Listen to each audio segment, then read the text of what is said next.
Hello, my dear. Rhonda Constant, your favorite hometown medium, physical energy healer, oracle card advisor, paranormal investigator, voice for your loved ones. You have to excuse my voice. I lost my voice last week, so um, still pretty gravelly, my cough. So, I don't know that I've done a reading for you before, so I like to explain real quick kind of how this works. I see, hear, feel, sense, know. They talk to me, but they also show me pictures, and I call it spiritual charades. Hated that game when I was a kid. I try to describe the picture the best I can. There is always a reason for whatever they show or say. So if it doesn't make any sense now, just keep it in mind because you'll either see it later, remember it later, or somebody else will validate it for you later and go, I know what he's talking about. And this is not exact science. We communicate the best way we can. Sometimes you got to stretch it outside the box a little bit.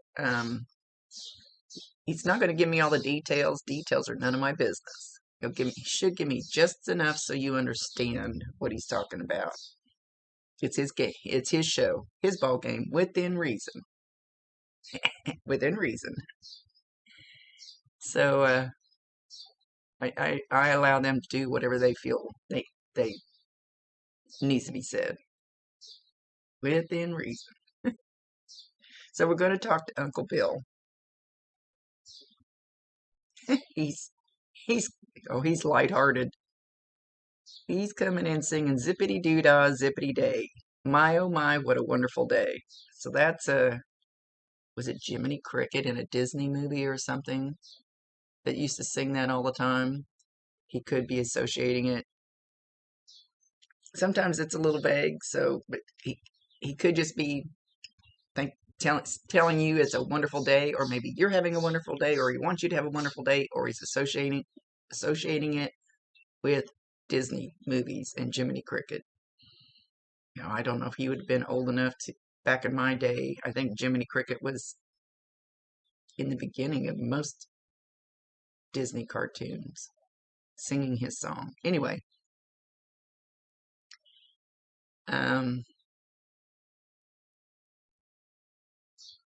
he says, you have grown up to be a fabulous person. Big heart, but you can be tough as nails. And he likes that about you. He likes that you have the soft but tough side. And you're not all one or the other. You're not all tough all the time and rough, and you're not all soft all the time. He really likes that. He likes the balance that you have with that. He says you know how to kick ass if you need to. Oh, he loves you very much. Very proud of you. Very, very proud of you. He says you've had your struggles, but you've overcome most of them with flying colors.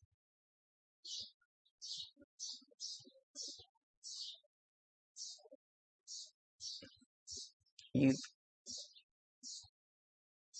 passed most of your tests. I will say we're here to learn lessons. And a lot of times we get tested.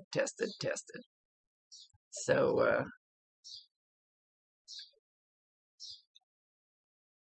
says you passed most of your tests, things you needed to learn. He's not talking about tests like in school. He's talking about tests like in life.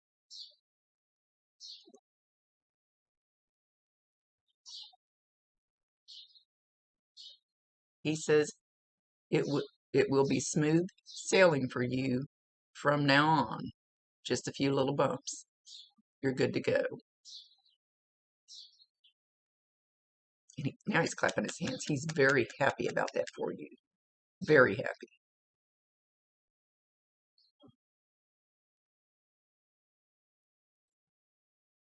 Sometimes life can be such a pain in the ass.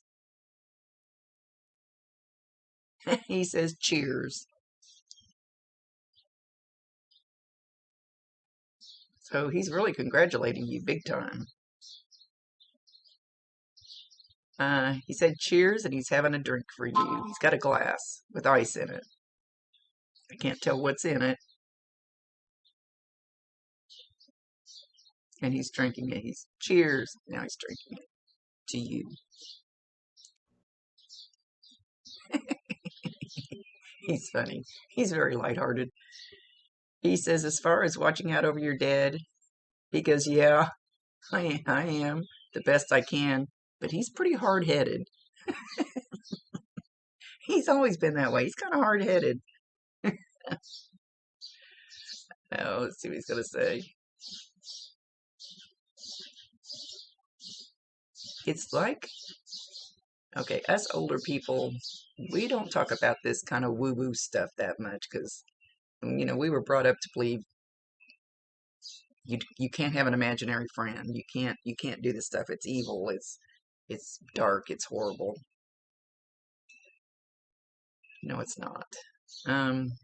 We're just now opening to it, even us older ones. So I wanted to say that because the way he's showing your dad, it's like your dad seems to know that he's pops in, that he's around. It's like I don't know if he just knows or feels or senses, but it's kind of like, let's say Uncle Bill's standing here by your dad, and it's kind of like your dad turns his head and kind of half-ass looks and goes, yeah, that's not real. There's nobody there. That's not real. And I don't know that your dad would actually see him because he's probably not going to believe in this stuff, or he's scared to. And a lot of us older ones, they taught us to be afraid of this, afraid of this kind of stuff. So that would be a big hindrance in him actually seeing him. But when it does get to be your dad's time, and I'm not saying that's coming anytime soon, Bill will be one, might be the very first one that he sees. He'll be one of the first ones that he sees when he gets ready to transition. Bill says he's already got the party started up there for him. He says there'll be a hell of a party when he gets there, but we're not in any hurry. We'll still be here. He seems to be kind of a character. So, and the reason Bill's telling you this is because he wants you to know that everything will be fine when it is your dad's time. But nobody's saying that it's anytime soon. So anyway, so he does watch out for him. He will watch out for him when it's time. And so will their grandma. Their grandma. And all he's telling me about that, sometimes that person will step forward so I know who they're talking about. All I'm getting right now is that she's kind of feisty and maybe a little loud when she was here. So that should maybe give you enough to distinguish who he's talking about. But he's saying their grandma.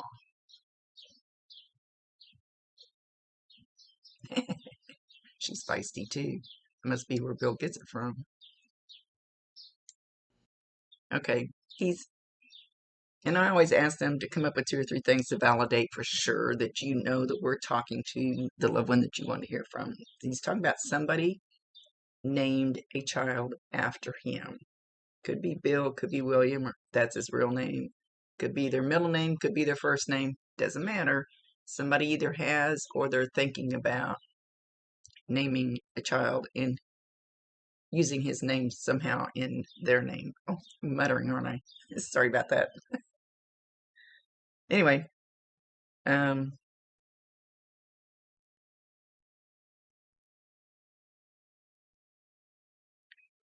he says he loves you very much. He says you were always his fave. Instead of favorite, he said fave, F-A-V. And he wants to bump knuckles with you. Bump knuckles. So, so you might feel that. That'll be one of your signs. You might actually, and it won't feel like if I do it to you, And everybody feels the energy different. So you're not going to feel it like I feel it, probably. But you could be sitting there and you might feel something push on your knuckles. You might get hot across there all of a sudden. It could be cool, but usually it's not. Um, you could just feel something push on there. It could even hurt a little bit, like maybe you bumped too hard. Not sure how that energy is going to come across to you, but it could feel like a bug crawling across there. Usually when they get close to me, my head starts itching. That's just the way their energy affects me. It doesn't affect other people that way. So anyway, that's some of the ways you might feel that. When you feel that, validate him, acknowledge him, tell him you love him, and ask him to bring you more signs if you want more signs. That is totally up to you. That's your free will choice. Give him permission. Let him know it's okay to pop in and bring you a sign or let you know that he's there. He's walking up beside you. Now they usually come in on my right, but so it doesn't have to be on your right. It could be putting his arm around me and his hands over here, like squeezing in sideways. So you should feel like that warmth or that pressure. You might feel something like kind of touching your arm here. We don't have fingers anymore. We don't need this old heavy vehicle. That's what I call it. This is the vehicle that our soul, our spirit runs around in while we're down here. Then our soul, our spirit is the same soul that goes there and it's pure energy. So it may not feel like a hand. It may, again, feel like a warmth or a tingling or a little pressure or where he's going to be giving you a hug. Validate him, acknowledge him, let him know that you know that's him. He's there to bring you reassurance. So what was Uncle Bill good at here with you, other than making you giggle? He's talking about you being a giggly child. What I always tell people, if Uncle Joe didn't have a pot to piss in, don't ask Uncle Joe when he gets up there to help you with financial stuff, because he didn't understand how it worked here. I asked my medium friend, I said, aren't we all knowing when we get there? And she said, no, it doesn't work that way, Rhonda. So anyway, if you need help with something, ask him. But it should be something that he would understand how it works here. You'd be surprised what he can do for you. The doors they can open, the people they can bring to you, the people they can get to back off from you. He threw that in there. So don't be afraid to ask him for help. Because he's like a really strong rock. Like the rock of reassurance is what he's calling himself. I like that.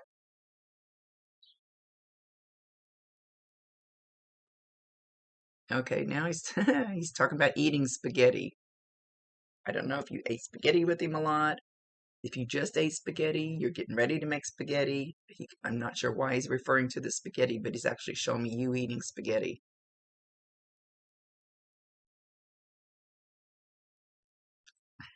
Maybe you guys had noodle contests. Or something about a noodle contest, where they put the noodle in your mouth and you suck it in as fast as you can.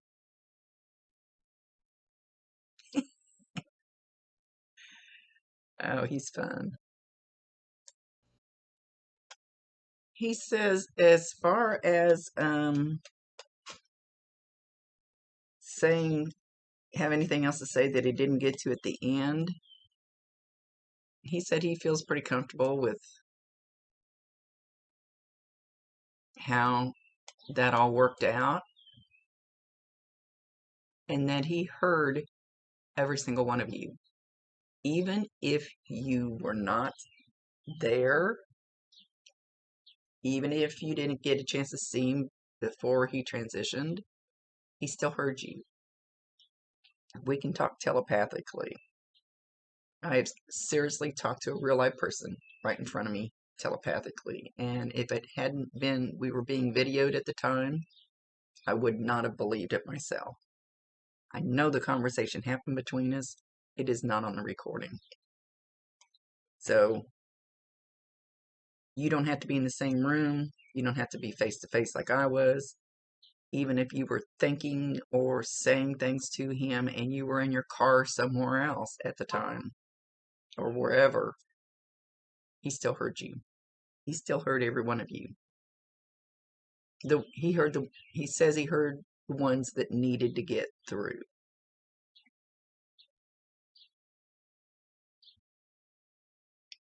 And he loves you for what you said or your thoughts. He heard your thoughts, which he can now. You don't. I promise you 1,000%. He can hear you. He can see you. Talk to him all you want to. It's just you to have trouble hearing the other end of the conversation. So talk to him all you want to. He heard you. And you don't have to talk out loud. You can talk up here. They can hear you. He's stressing that very strong. He wants you to know that. So when you need that reassurance, you don't have to let anybody else know what your problem is. Talk to him.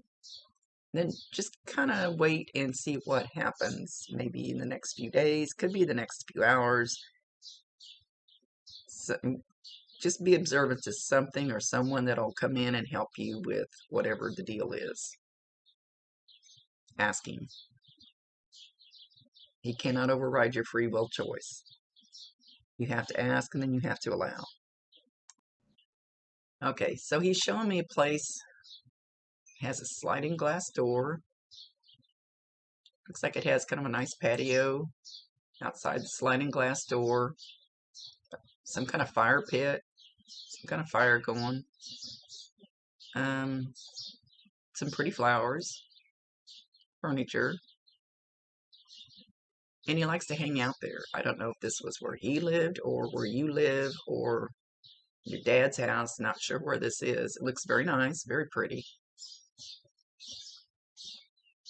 And he's very comfortable in a chair there.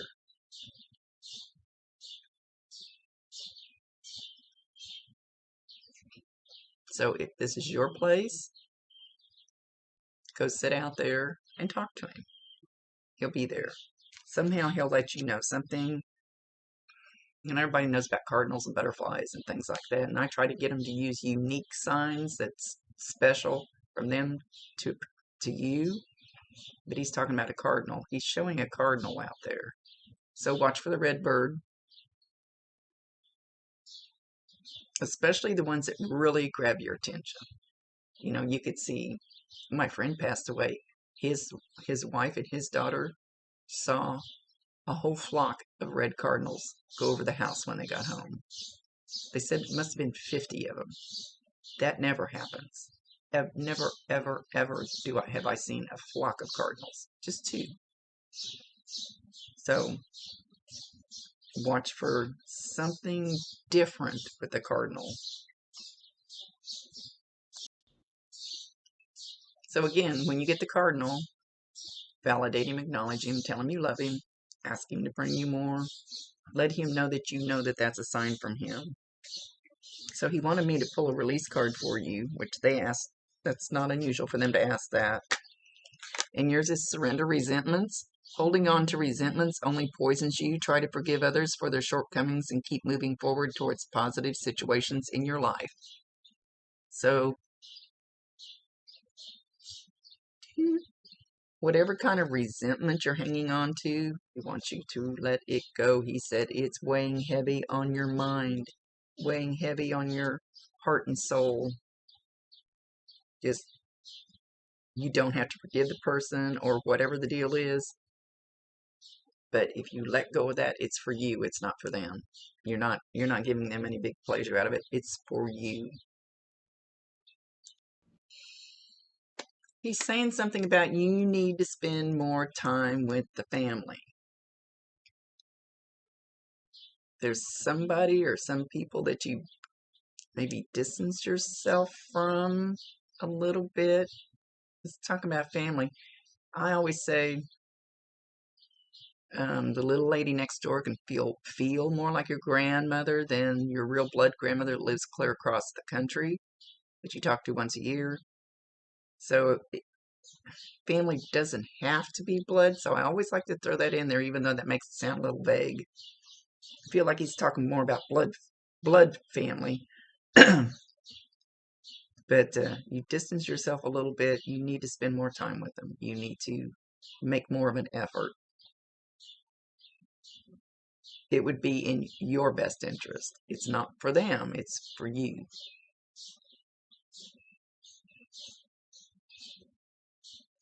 We get too busy in life. We get too caught up in our dreams. And we forget about the basics of life. And we forget about our family. Cherish them while you can. Don't you think others wish that they had spent more time with me before I left?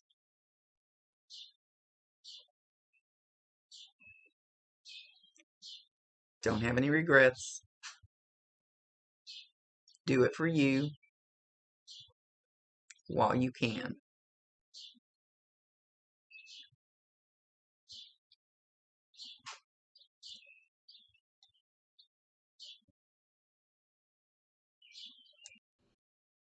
Okay, so he says he's watching you from afar.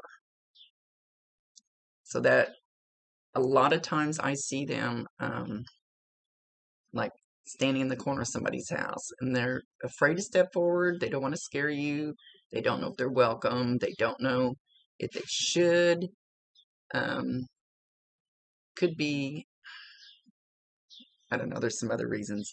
So give him permission. Let him know it's okay to step forward. That's your free will choice. If it scares you or bothers you or worries you, then when you ask him for advice, ask him not to step forward too much, just to help you with that. You can do it both ways. Give him permission. If I go muttering again, give him permission if you feel comfortable with it to step forward into your house, you can still ask him to help and he doesn't have to step forward. So it's, tell him what you want. Tell him what you're comfortable with. He can hear you, I promise. But when he says he's watching you from afar, that means he's not going to step in too close unless you ask him to. And let him know that it's not going to scare the hell out of you.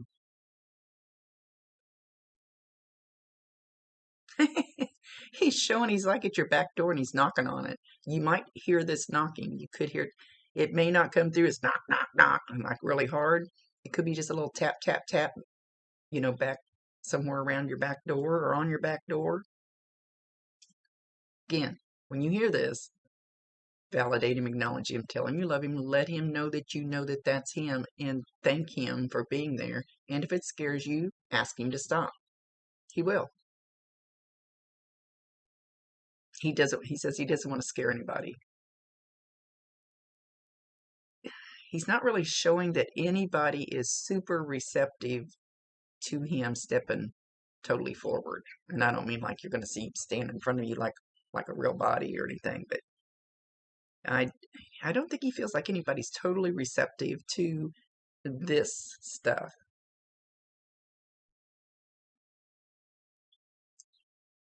But he still watches out for everybody.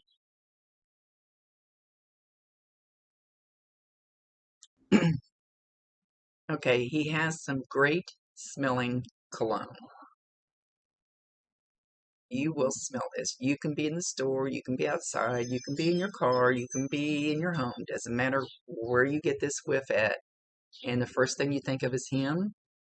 If that makes you uncomfortable, tell him you're uncomfortable with it and to stop. If it's okay with you, let him know. Thank him. Let him know it's okay to step forward. When I go to cleanse houses, like this one house I went to, it was full. I mean, there was stuff everywhere. But there was also 4 grandparents. If one of the grandparents was an asshole, I would say remove that one because it's just not good energy. So But the 4 grandparents they agreed with, the rest of we got rid of. It's like having your loved one as a guardian. It's so he's definitely good energy. He's definitely upbeat energy. I would say invite him in and keep him. He's good for you. So give him permission to help. He'll be extremely good guide for you. Okay, and I have no idea what your hair looks like, but he's talking about when you were younger. And he's showing, taking his finger and doing this with your hair, like playing with your curls or something. He's not really showing pulling it. He might have done that, but he's something about messing with your hair when you were little. Something about, it almost seems like in a nice way, though. I don't know that he's like pulling your pigtails or something like that, but it's some kind of memory for him of messing with your hair when you were little, but it was almost in a loving way, not in a creepy way.